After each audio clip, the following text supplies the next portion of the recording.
So, several Western nations are now poised to recognize Palestine as its own state at the United Nations. Now, this surge of diplomatic support stems from the humanitarian crisis in Gaza and rising domestic demands to act. It reflects growing frustration with Israel's handling of the war and a desire to revive the two state framework. These moves are definitely going to test relations between these countries and Israel, as well as the United States, and is going to shape any kind of path forward for lasting peace.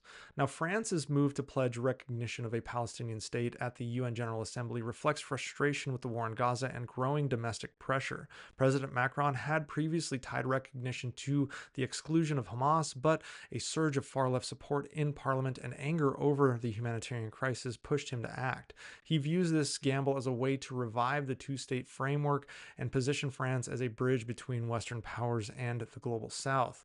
Arab states and key NATO allies rallied behind Paris, yet without U.S. backing or clear borders for a future Palestinian state, this step risks remaining just largely symbolic. In London, Prime Minister Keir Starmer announced his intention to recognize Palestine unless Israel alters its policy. The famine unfolding in Gaza galvanized public and party demands for action, and France's decision to do so accelerated Britain's timetable. The difference is Starmer attached conditions to align with broader Western aims, including no future governance role for Hamas. Now, there are critics of Starmer's move, saying that this is him acquiescing to terrorists, but his supporters are arguing it balances historic calls like the Balfour Declaration and strengthens Britain's hand as a mediator in any comprehensive peace deal. Canada's shift under Prime Minister Mark Carney combines moral outrage over civilian suffering with electoral calculus here. Facing a growing Arab Canadian electorate in a country with a relatively small population, Ottawa joined the majority of UN members in recognizing Palestine, all while requiring the Palestinian Authority to hold elections that exclude Hamas as well as demilitarize.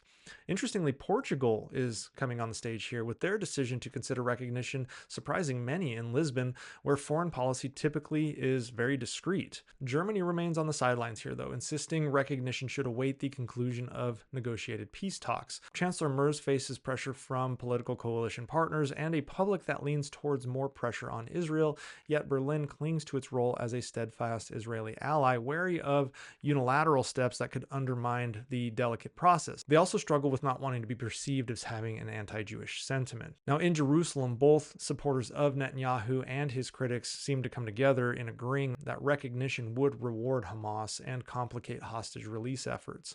Israelis fear it would harden Hamas's stance and derail diplomacy, keeping Israeli forces locked in Gaza. In Washington, Trump echoed Israelis' view that recognition rewards terrorism, but he also admitted that Palestinians' right to statehood will remain out of reach without genuine negotiations. He also urged immediate humanitarian relief efforts for Gaza, a deal to free all hostages, and the creation of an international security force alongside emerging Palestinian leadership committed to justice, dignity, and a peaceful future.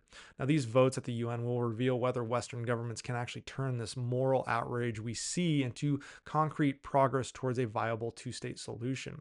If they falter without U.S. support or clear terms on borders and governance, this moment may provide the last chance to salvage the framework for Palestinian statehood, and will potentially embolden Israeli hardliners to press ahead with military operations and settlement expansion. Such outcomes would enrage the Arab populations in neighboring countries and undermine any future Western attempts at negotiations, whether they're economic, military, energy, whatever. Either way, whatever way this goes, the outcome is going to be significant on the world stage.